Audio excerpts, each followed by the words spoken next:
My name is Riley Carter. I'm 28 years old, and last Thanksgiving, my mom stood up in the middle of a luxury ski resort in Aspen, raised her champagne glass, and turned my whole life into a punchline. I have two daughters, she announced, smiling at the room.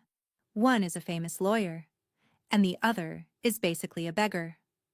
The table exploded with laughter. Chairs creaked, glasses clinked, someone actually snorted. I felt every eye slide over me, down my thrift store sweater, to the worn sneakers I'd thrown on after a 12-hour shift. Remember when she said she'd be some kind of star athlete? Someone joked. Be nice, another voice chimed in. At least she knows how to sleep on the couch. You're lucky we haven't kicked you out yet, my own father added, like it was the funniest thing he'd said all year. My nephew muttered something about wanting to crawl into the floor if he were me. I didn't cry. I didn't yell. I just wrapped my fingers around my grandmother's necklace, felt the cool metal against my skin, pushed my chair back, and walked out of that perfect postcard dining room without a word. Nobody followed. Nobody even called my name. 1 week later, my phone lit up at 6:03 a.m. Mom's card just got declined. 8:06 a.m. Why are our investments crashing? Why didn't the funds go through? 10:30 a.m. The bank says our accounts are under review. 11:30 a.m. Please don't do this. We know we were wrong. Where are you? If you want to know what happened in that 1 week between their laughter and their panic, stay with me until the end. When I got back to my tiny apartment in Denver that night, I dropped my suitcase by the door and just stood there in the dark, still hearing their laughter echoing in my head. My mom, Linda, calling me a beggar in front of a room full of relatives. My dad, George, doubling down like it was some kind of comedy roast. My older sister, Natalie, sitting there in her perfect blazer, the famous lawyer, not saying a single word to stop it. My brother, Luke, smirking like always, like this was just another family joke I should be used to by now. The truth is, I am used to it. I grew up in a house where Natalie's trophies lived in their own glass cabinet and my soccer medals got tossed in a shoebox in the garage. She was the one with the straight A's and the law school plan, and the framed newspaper article on the fridge.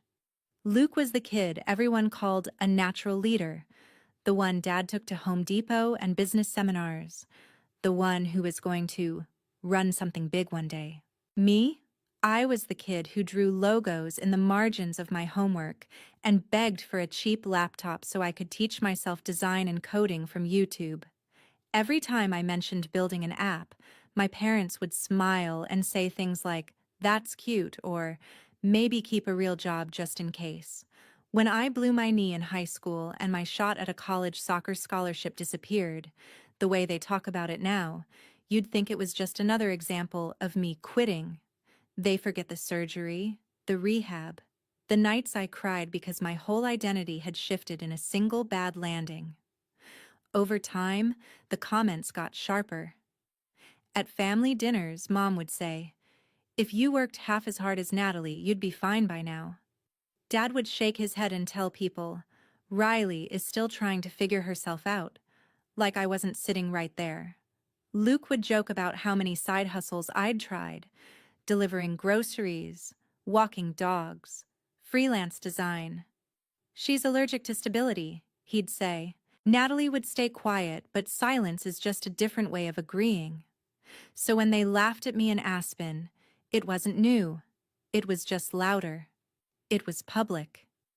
It was the moment I finally realized that in their version of our family story, I was never going to be anything but the failure they pointed at to make themselves feel better. After I left the resort, I drove through the mountains in silence, fingers wrapped around my grandmother's necklace, feeling the small engraved edge press into my palm every time the car hit a bump.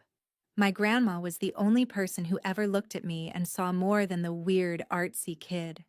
She used to tell me, "You don't have to be the golden child to shine. You just have to stop standing where they cast their shadows." I didn't fully understand that until that night. The next morning, I woke up before sunrise, pulled on a hoodie, and went out for a run in the cold Denver air. The sky was still almost black, streetlights buzzing, my breath turning white as I ran. With every step, I replayed their words, not just from Aspen, but from years of being the punchline. The jokes about me being broke, the digs about, maybe next year you'll finally make some real money. The little comments that sound harmless if you only hear one, but start to crush you when you've heard them for a decade. I thought about how many times I had swallowed it, told myself it was just family, that they didn't mean it, that I should be grateful they let me crash on their couch in LA for a while. Grateful.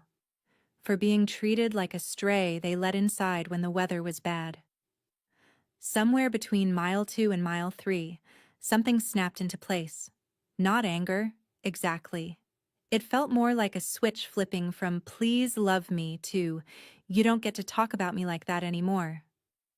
I stopped on the sidewalk, hands on my knees, heart pounding, and I knew two things with total clarity. One, I was done auditioning for a role in their perfect little success story.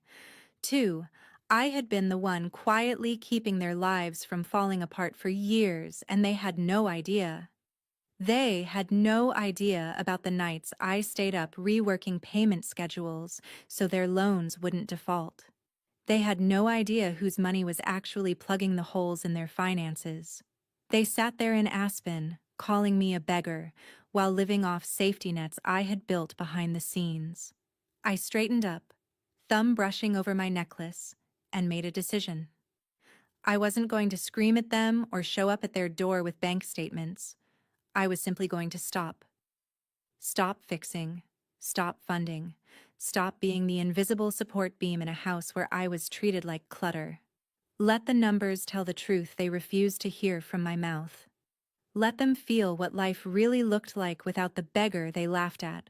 Most people in my family think I deliver food and design pretty buttons for random apps when I can't sleep. That's the version of my life they're comfortable with, because it fits their story about me being the messy, unstable one. The real version started 6 years ago in a cramped co-working space in downtown Denver with flickering lights and suspiciously noisy air vents. I was 22, fresh off a failed attempt to launch a fitness tracking app, sitting across from a guy named Noah Park, who believed in my brain more than my own parents ever had. Noah was the one who looked at my spaghetti-covered whiteboard of ideas and said, "You know freelancers are terrible with money, right? What if you build something that thinks about it for them?" That was how LoopNest was born.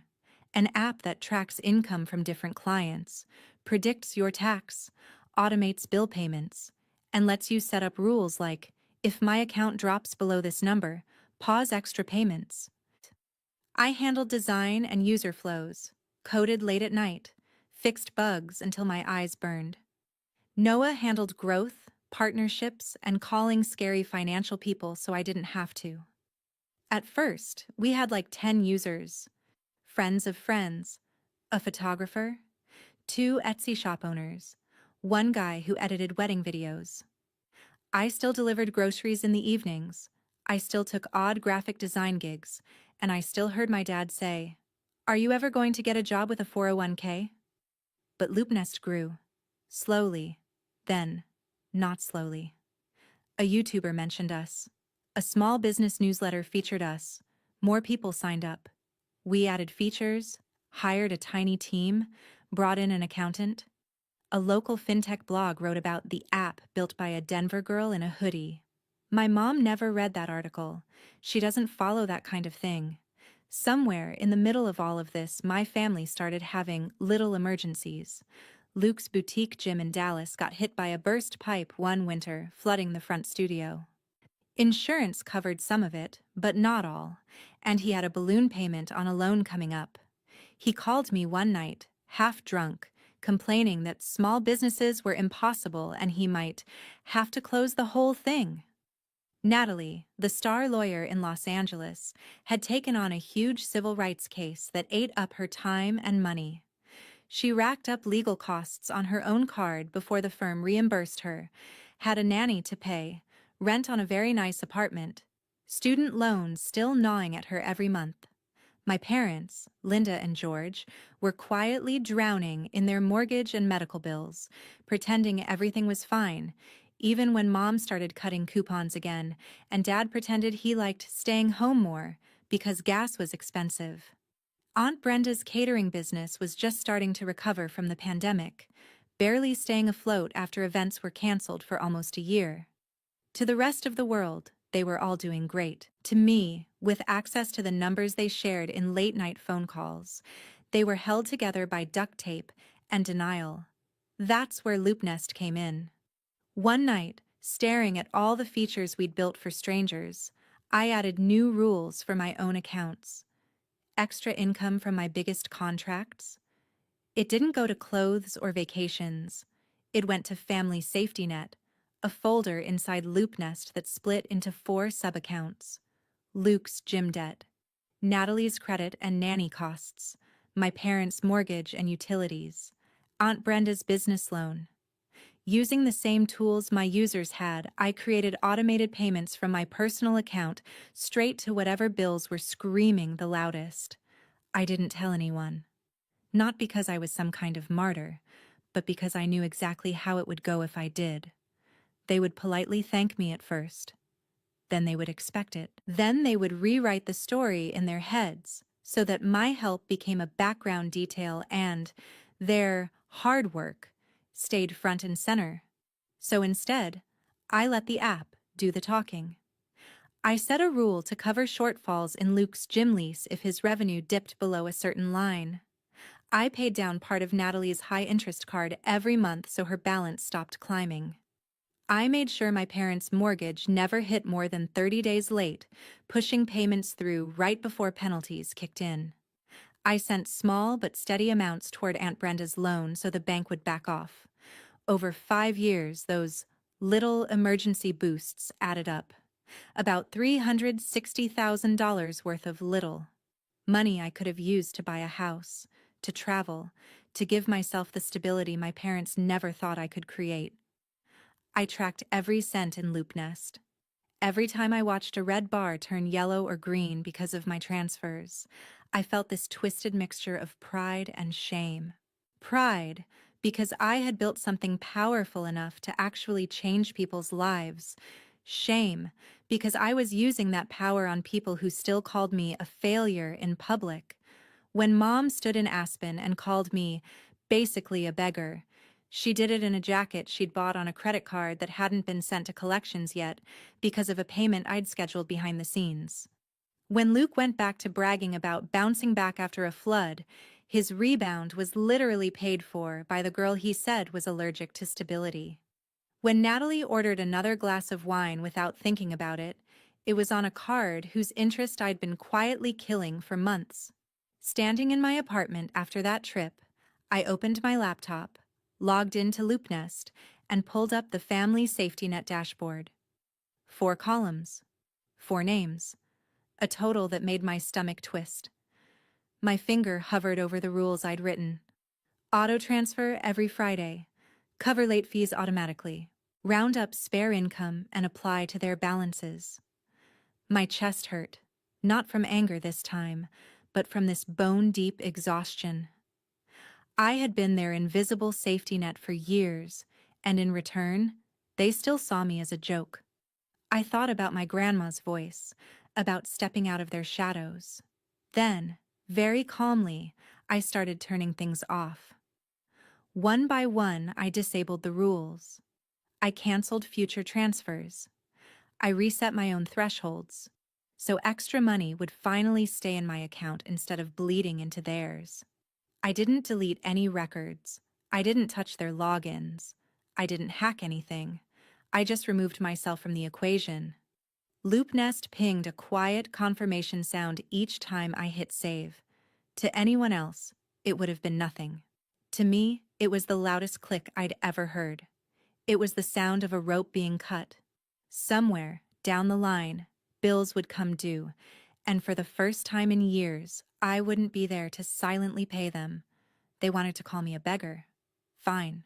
Let's see how their perfect lives hold up without the beggar's money propping them up.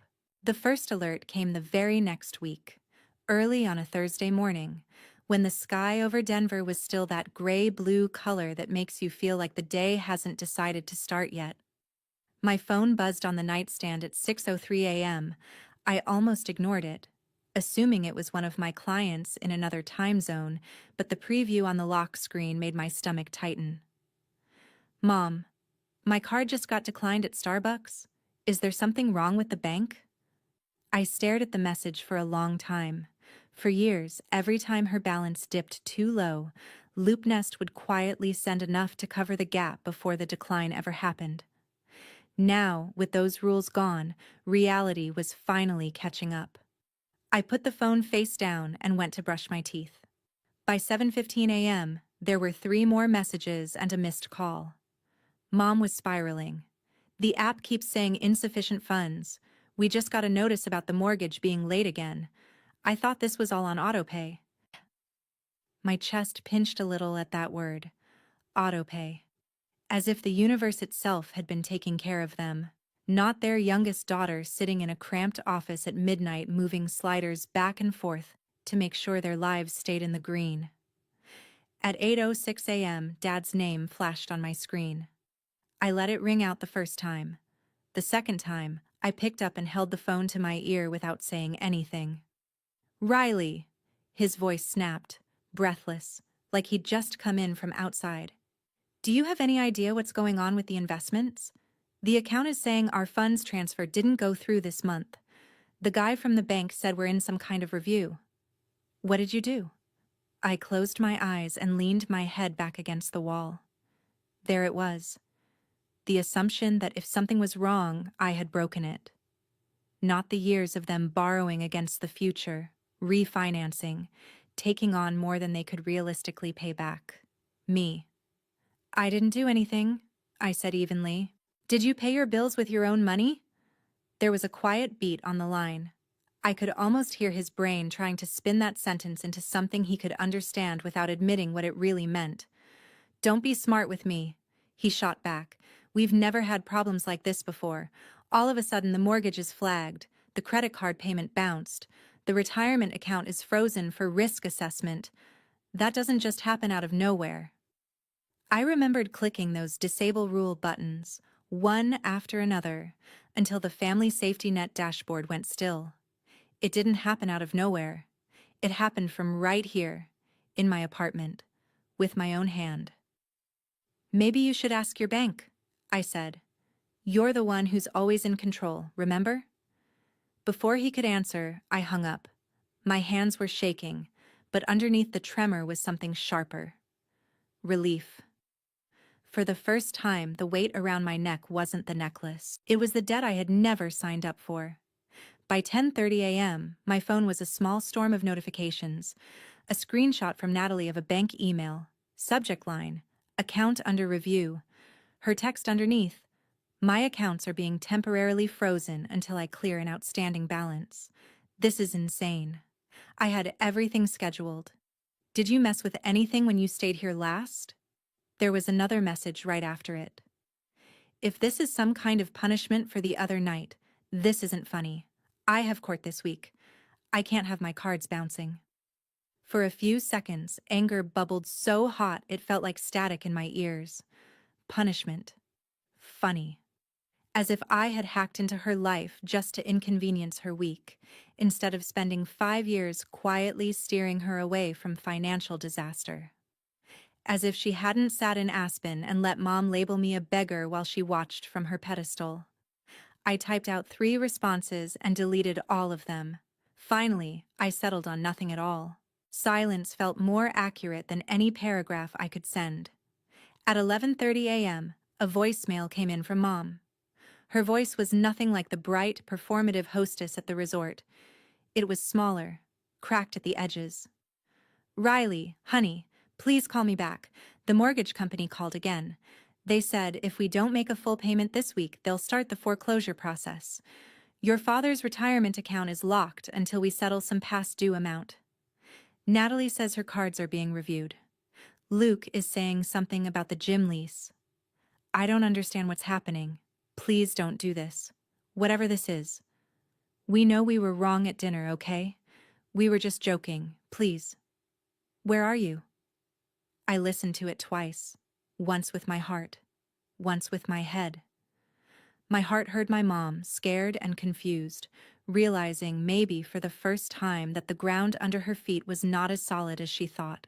My head heard years of minimized apologies, of we were just joking, of me being asked to swallow hurt so things could go back to normal.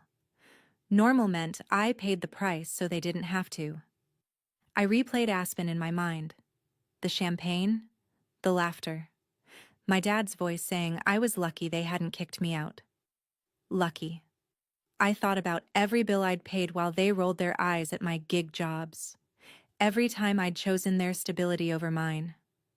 I pressed my thumb against the back of my phone, feeling the heat of the screen. Then I hit record and kept my voice calm. Who are you? I said. Do I know you? Why should I help? I didn't raise my voice. I didn't curse. I just sent the message and set the phone down next to my keyboard. My hands were steady now. Outside, the sun was finally up, catching on the snow still clinging to the edges of the sidewalks. I grabbed my running shoes and my grandmother's necklace, looping the chain around my fingers as I laced up. On the trail, my footsteps thudded in time with a thought I couldn't shake. For years, they had treated my life like a joke, and my exhaustion like laziness. Now, the joke had stopped paying their bills. Actions have consequences. For the first time, those consequences weren't landing on me. I thought the messages would slow down after that, but they didn't. They multiplied. By Friday afternoon, my phone looked like a fire alarm. Missed calls from Mom, Dad, Natalie, even Luke, which almost never happens unless he wants something. I muted the family group chat after Mom sent a long paragraph about misunderstandings and, we didn't mean it like that, and then immediately followed it with, also, do you know why the electric bill bounced this month? The company said the account used to be in good standing. Used to be. That phrase hit me harder than I expected. On Saturday, I was in the parking lot of a grocery store dropping off an order when my phone buzzed with a notification from the building's front camera.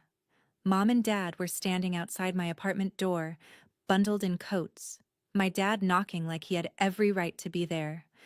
My mom glancing around the hallway like someone might see her and ask what went wrong. They had flown in from Sacramento without telling me. For a second, watching them on my screen, the old guilt tugged at me. That little voice that says, "They're your parents. Let them in. Fix it." Then I remembered Mom standing in front of a room of people calling me a beggar with a smile. I remembered Dad saying I was lucky they hadn't kicked me out. I slipped my phone back into my pocket and drove to my next delivery. Later, I played the audio from the intercom. "She's not answering," Mom whispered. "What if something happened to her?" Dad muttered. "Nothing happened to her. She's just being dramatic. She probably did something with the accounts and now she's hiding." The idea that I was some reckless hacker breaking things for attention would have been funny if it weren't coming from the same man whose mortgage I'd been saving for years. That night, I was at my usual coffee shop, headphones on, working through a client's onboarding flow when someone knocked on my table. I looked up and saw Natalie and my dad standing there, too sharply dressed for the mismatched chairs and chipped mugs around us. My stomach dropped. I hadn't told them where I worked. Mom must have dug through old emails, found an invoice, tracked the address. Of course she had. "Can we sit?" Natalie asked. She didn't wait for an answer. They both slid into the chairs across from me like this was a scheduled meeting. "You look busy," my dad said, glancing at my open laptop. The LoopNest dashboard was up, but I quickly tabbed to a generic wireframe. "Freelance stuff," I said. "You know, the unstable life of a beggar." Natalie flinched a little at that, eyes dropping for half a second before she straightened her spine again. "We need to talk about what's happening," she said. "The timing is Suspicious. I took a sip of my now cold coffee. What timing? Dad leaned forward. Your mother's card being declined, the foreclosure warning, the sudden issues with my retirement account, Natalie's accounts being frozen. Brenda just called and said her business line of credit is under review too. It all started right after you stormed out in Aspen. That is one hell of a coincidence. There it was again. The assumption that my anger was the problem, not their entire way of treating me. You think I'm sitting here in Denver hacking every bank in America? I asked. I barely get my own groceries delivered on time. Natalie exhaled sharply. No one said hacking, but you've always been good with tech. You're the only one who understands all those payment apps. You stayed with me in LA. You helped me set up some stuff. Maybe you changed something you shouldn't have. Maybe you're angry and you're using whatever access you have to teach us a lesson. Her tone tried to sound legal, objective, but underneath it I heard something new. Fear. She wasn't used to being on the side of the table where she didn't have all the information. I don't have access to your accounts, I said. I never did. If your life is spinning because a few automatic transfers stopped, maybe the issue isn't me. Maybe it's that you've been living on money you never knew was there. Dad frowned. What does that mean? I looked at him. Really looked at him. The lines in his forehead were deeper, his eyes more tired than I remembered. For a second I almost softened. Then I thought about how easily he had humiliated me in front of everyone, how quickly he defaulted to believing I was the one who broke something. It means you should probably call your financial institutions, I said. Ask them who's been making sure your lights stay on.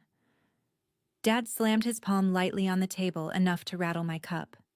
You don't get to talk in riddles, Riley. We are your family. I felt the necklace under my shirt, the small pendant resting against my skin. Family. The word that had been used to excuse every dig, every joke at my expense, every time they brushed off my hurt because we're just teasing. That's what families do. I packed my laptop slowly, slid it into my backpack, and stood up. I have a meeting, I said. If you really want answers, you're not going to get them by ambushing me in coffee shops and accusing me of crimes. Then how? Natalie demanded. Her voice cracked on the last word. It was the closest thing to vulnerability I had heard from her in years. I paused, thinking. For once, I had leverage. Not the kind you wave around to hurt people, but the kind that forces them to finally see you, to listen. Thursday, I said. 7 p.m. at this same place. Bring Mom. Bring Luke. Bring whoever else thinks I ruined their life. If you want to understand what's going on, everyone needs to be in the same room, and you need to actually shut up long enough to hear me. Dad narrowed his eyes. Why Thursday? Because I said so, I replied. You've been running my life on your schedule for 28 years. You can clear one evening for me. For once, neither of them had a quick comeback. Natalie glanced at Dad, then back at me. Fine, she said. We'll be here. They left, the bell over the coffee shop door jingling as it swung shut behind them. I sat back down, heart pounding, hands shaking just a little. A few minutes later, my phone lit up with a notification. A text from my nephew, Mason.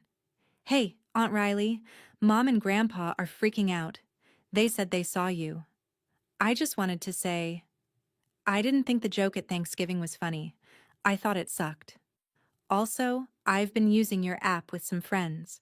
It's actually brilliant. If you ever have time, could you maybe teach me some stuff about coding? I stared at the word brilliant until my eyes blurred. Someone in this family saw me. Someone who wasn't asking for money just for knowledge. I typed back, sure. We can start after I deal with some things this week. And for the first time since Aspen, I felt something other than anger or exhaustion. I felt focused. They wanted to know what had happened to their perfect, stable lives. On Thursday at 7 p.m., in a cramped Denver coffee shop that smelled like burnt espresso and vanilla syrup, I was finally going to show them. Thursday at 7, the coffee shop felt smaller than usual, like the walls had leaned in to listen. I got there early, took the table in the corner near the back, and watched the door while pretending to rearrange screens on my laptop. Noah sat a few tables away with his own computer, headphones around his neck, pretending to work but obviously on standby. We had talked the night before, going over every detail, every payment, every contract, making sure we were covered. The bell over the door jingled at 7:02. My parents walked in first, stiff and tense, followed by Natalie in a dark blazer like she had come straight from court, Luke in a gym hoodie, Aaron right behind him, and Aunt Brenda wringing her hands in the back. Mason slipped in last, looking nervous, his eyes finding mine and then darting away when his mom glanced at him. They all crowded around my table like a jury. For a second, no one said anything. Then my mom broke the silence. "Riley," she said, forcing a smile that did not reach her eyes, "thank you for meeting with us. We just want to understand what is going on. The bank, the bills, your message." Her voice trailed off on the memory of my voicemail. My dad did not bother with soft. "Cut to the chase," he snapped. "Did you mess with our accounts or not?" I looked at each of them, one by one, the people I had been breaking myself to protect. "No," I said. "I did not touch your accounts. I did not log into your banking. I did not hack anything. All I did was stop using my money to prop up a life you could not afford." Confusion rippled around the table. Natalie frowned. "What are you talking about, your money? You do not have that kind of money. You are always saying you are broke." "I say I am broke," I answered, "because after paying my own rent, my own bills, my own business expenses, I sent almost everything extra to you." I turned my laptop around so they could see the dashboard on the screen.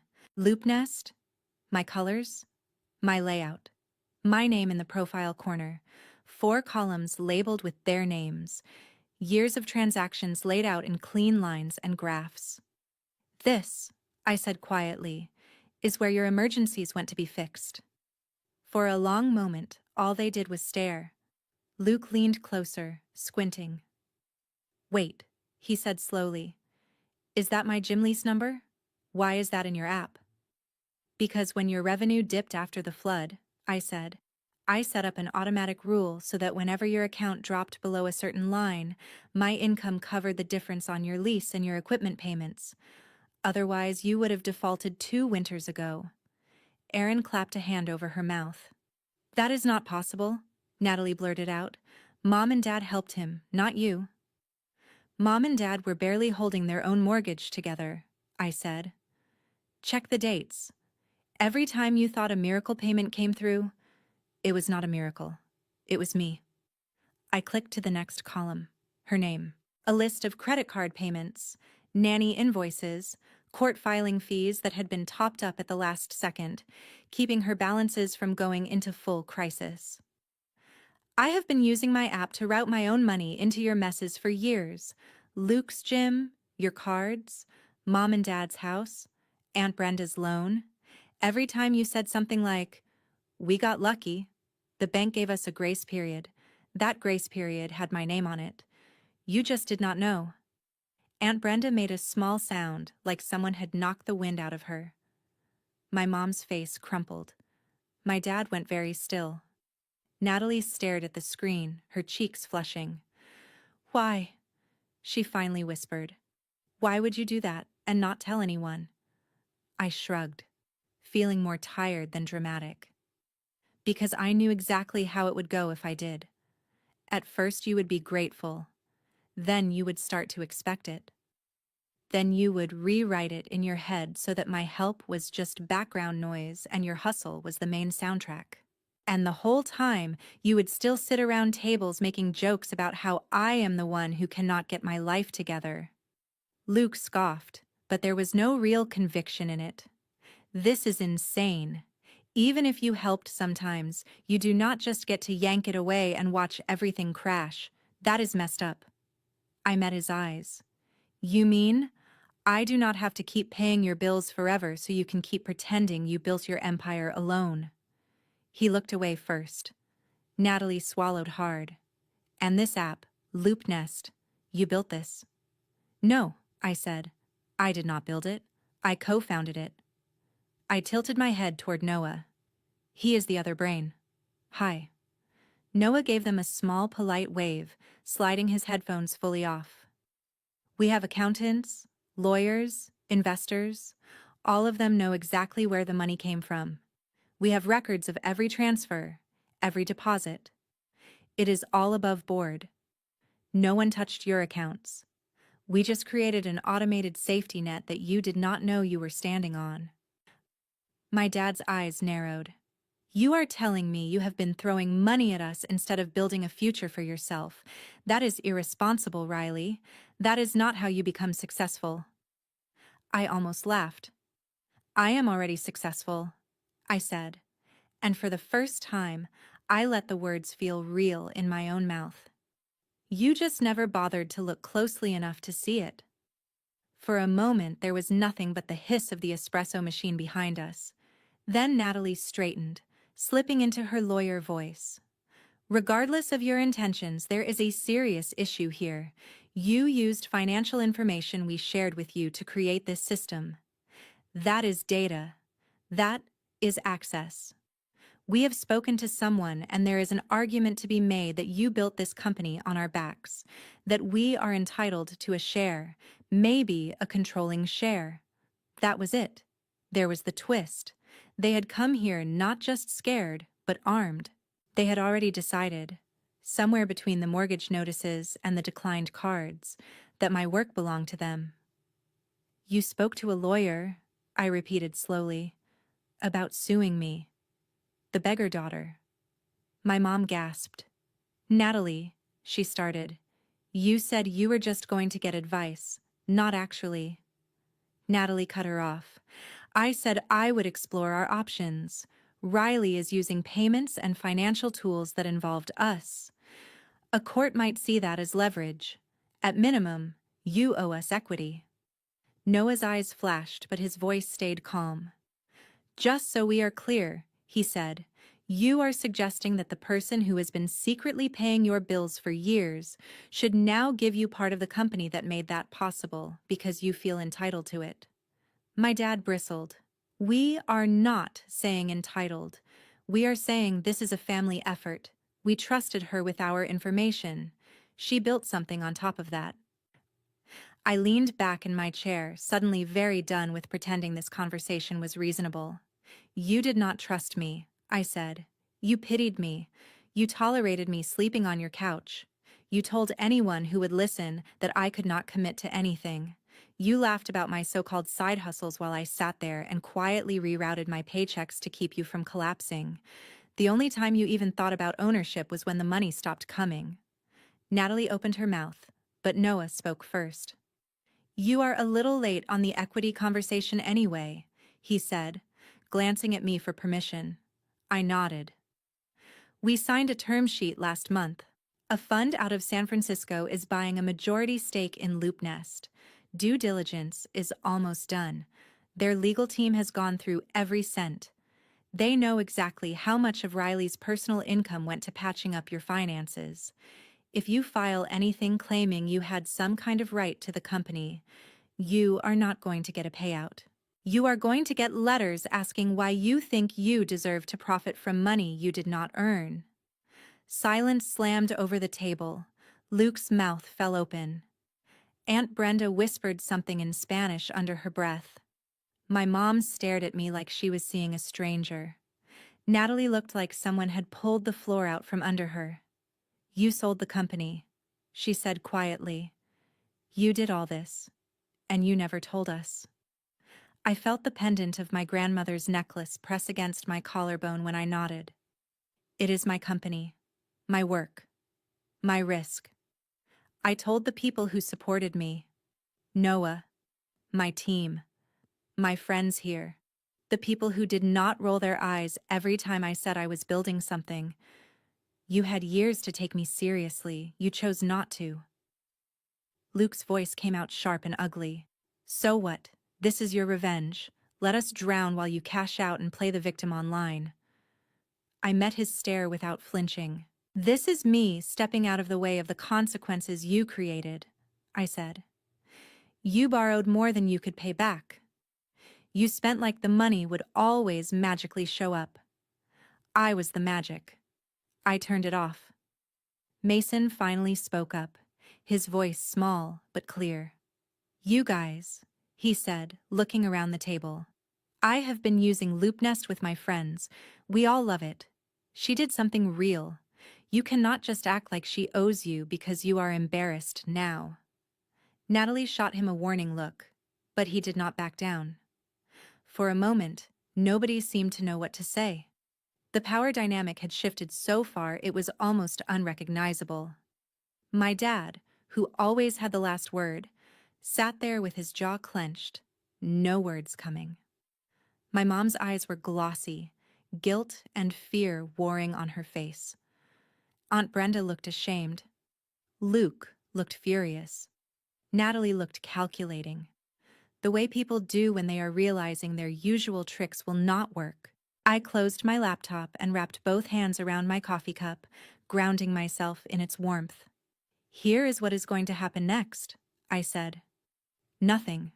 For a while. The transfers are off, and they are staying off. I am not going to jail. You are not going to magically get a piece of a company you never believed in. You are going to go home and deal with your banks like every other adult in this country. I stood up. If any of you want to talk again after that, really talk, not yell or accuse, or treat me like a walking ATM, we can set up a time. In my office, on my terms. Until then, we are done. I started to walk away, and behind me I heard my mom's voice break. Riley, please, she said. We are your family. I touched my necklace, the metal cool under my fingertips, and kept walking. For years, family had meant I was the one who had to bend, to swallow, to pay. Maybe it was time for family to mean something else, or nothing at all. The following Monday, I met them in a place they had never bothered to picture when they thought about my life. The Loop Nest office in downtown Denver. Floor-to-ceiling windows, a row of mismatched plants someone's girlfriend had donated, whiteboards covered in diagrams and sticky notes, desks with secondhand chairs and expensive monitors. It was not some giant tech campus, but it was real. It was mine. I stood by the glass conference room as they filed in, out of place in their heavy coats and tight expressions. Mom and Dad sat together, shoulders touching like they were bracing for impact. Natalie took a chair closest to the door, as if she might bolt if things went too far. Luke leaned back, arms crossed, trying to act unbothered. Aaron and Aunt Brenda sat quietly, eyes everywhere, absorbing everything. Mason took a spot near the end of the table across from me, notebook in front of him like he was here to learn, not to argue. I clicked a remote and a big screen lit up with charts and simple slides. Not the dramatic kind, just facts. This, I said, is what you never saw. Revenue graphs, a timeline of user growth, a list of features we had shipped, a screenshot of a tech article with my name in it, another with Noah's, a calendar showing late nights and weekend sprints that they used to call wasting your 20s. Then, without raising my voice, I laid out the numbers that hurt. 4 folders sat on the table, each with a name: Luke, Natalie, Mom and Dad, Aunt Brenda. Inside were printed summaries of every transfer I had made for them. Dates, amounts, purposes, mortgage top-ups, card payments, lease coverage, late fees I had eaten so their accounts would not fall apart. Together, just over $360,000. No accusations, no theatrics, just math. The room went very quiet. My dad flipped through his folder, his hands trembling slightly. My mom's eyes filled as she traced a line item paying for a roof repair she had convinced herself the insurance company had randomly covered. Aunt Brenda stared at the total at the bottom of her page like it was in another language. Luke skimmed his quickly, jaw clenched, while Aaron read every single line, tears gathering silently. Natalie went sheet by sheet, lawyer brain turning, realizing how much debt would have exploded without those payments. "This is not a guilt trip," I said, before they could spin stories in their heads. "This is a record. This is what actually happened underneath the version you tell at dinner tables. I am not showing you this so you will grovel. I am showing you so we can finally talk about the same reality." Mom wiped her cheeks. "Why didn't you come to us?" she whispered. "If you were this successful, if you were doing all this, why did you let us talk about you that way?" I swallowed. The truth was ugly, but it was honest. "Because for a long time, I thought you were right," I said. "I thought if I just proved myself a little more, if I rescued you one more time, you would finally see me as something other than a disappointment. I thought if I took care of everything silently, that was the price of being loved. And you know what I got in return? Jokes. Eye rolls. That speech in Aspen." Luke looked up, eyes glossy with a mixture of anger and shame. "We did not know," he said. "You never said anything." "You never asked," I replied. "You never wanted to know what my life actually looked like. You liked me small. You liked me desperate. It made you feel bigger." Natalie flinched like I had slapped her, but she did not argue. She knew it was true. She had watched me sleep on her couch and still call me lazy in front of her colleagues. Noah stepped in then, not as my co-founder, but as the person who had watched this whole thing unfold. "Here is the legal side," he said gently. "Every dollar that went through this system for you came from Riley, her income, her contracts, her equity. You did not fund this company. You did not sign anything. You did not sit in this office at midnight fixing bugs. You did not risk your credit or your sanity to get it off the ground. Riley did. There is no judge in the world who is going to look at these records and say you are entitled to what she built. There is no case. Just hurt." For once, Natalie did not argue the law. She just stared at the table. I took a breath and pushed forward, because this was the part that mattered. "I am not here to offer you handouts," I said. "I am not here to go back to the way things were. That is over. But I am also not interested in watching you implode if there is another way. So here are your choices." I looked at Luke first. "You can keep pretending the gym is one big comeback story until the bank takes it. Or you can sell part of it now, deal with your debt honestly, and maybe walk away with something.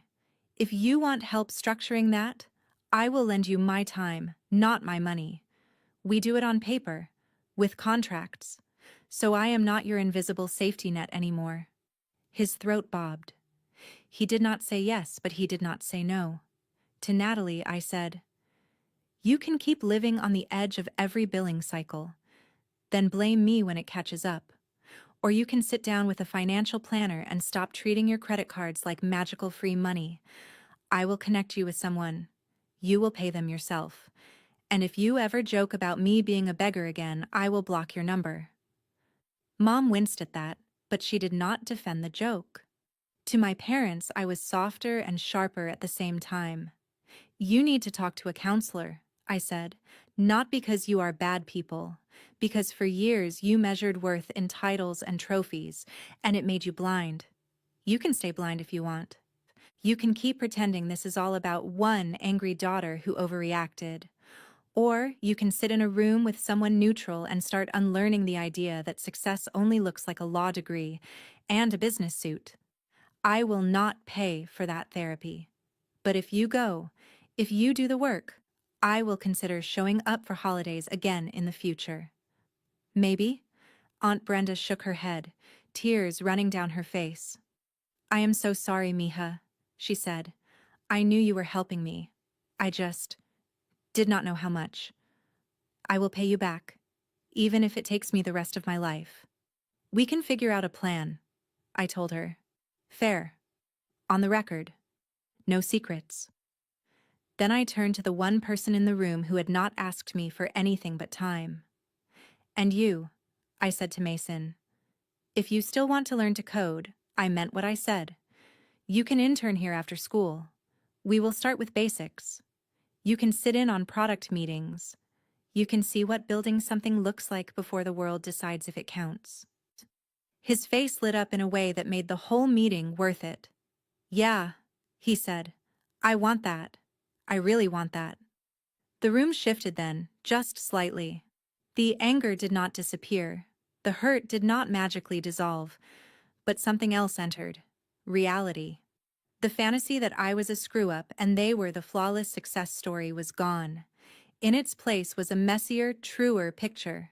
They were adults who had made bad financial choices and hid behind jokes. I was the kid they discounted who had built the thing that saved them, and then chose to stop. When the meeting ended, there were no big group hugs, no sweeping movie moment. Mom hugged me too tightly at the door, crying into my shoulder, whispering that she was sorry, over and over. I did not say, "It is okay," because it wasn't. I just said, "Thank you for saying it," and stepped back.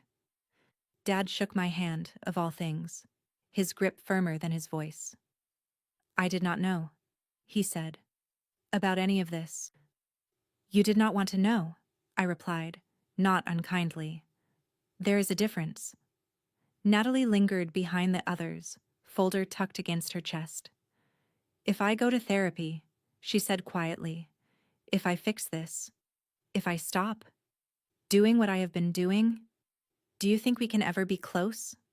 I thought about it, really thought. I think we can be honest, I said. Close comes after honesty, not the other way around. She nodded, eyes shining, and left. Luke walked out without looking at me, but a week later I got an email from him asking if I knew anyone who helped small business owners wind down without losing everything. That was his version of an apology. I took it. Months passed. The sale of Loop Nest went through. I signed the documents with my hand steady, my grandmother's necklace warm against my skin. I moved into a slightly bigger apartment, bought furniture that was not falling apart, and for the first time in my life, when I said I was tired, it was not because I was secretly carrying everyone else. It was just my own life, and that was enough. I did not go back for Thanksgiving that year. Instead, I went hiking in the snow outside Denver, my breath visible in the cold, my phone buzzing in my pocket with pictures from Mason of the code he was writing, little screenshots of his first working projects. I smiled, turned my phone on silent, and kept walking. People like to say that family is everything, that you owe them endless loyalty, endless chances, endless forgiveness, no matter what they say or do. I used to believe that. I used to think that if I just endured the jokes and swallowed the hurt, one day they would see me. What I have learned is this. Family is not a free pass to treat someone like a punchline. Love without respect is just control in a nicer outfit. You can care about people and still refuse to finance their denial. You can wish them well and still walk away from their table when the cost of sitting there is your self-worth. Cutting them off financially was not about revenge, even if it felt satisfying when their miracles stopped. It was about finally stepping out from under their shadows and letting cause and effect do what it always does. Actions have consequences. Mine was building something real. Theirs was never imagining that the person they called a beggar might be the one holding the net. Forgiveness, if it comes, will be on my timeline, not theirs. Maybe one day I will sit at that table again. Maybe I will not. But if I do, it will be because they have learned to see me clearly, not because they need another bailout. And if you are listening to this, wondering whether you are cruel for wanting distance from people who call their cruelty jokes, Let me tell you what I wish someone had told me years ago. You are not cruel for drawing a line. You are not ungrateful for wanting respect. Sometimes the bravest thing you can do is let the people who hurt you feel, for the first time, what life is like without your constant, quiet support.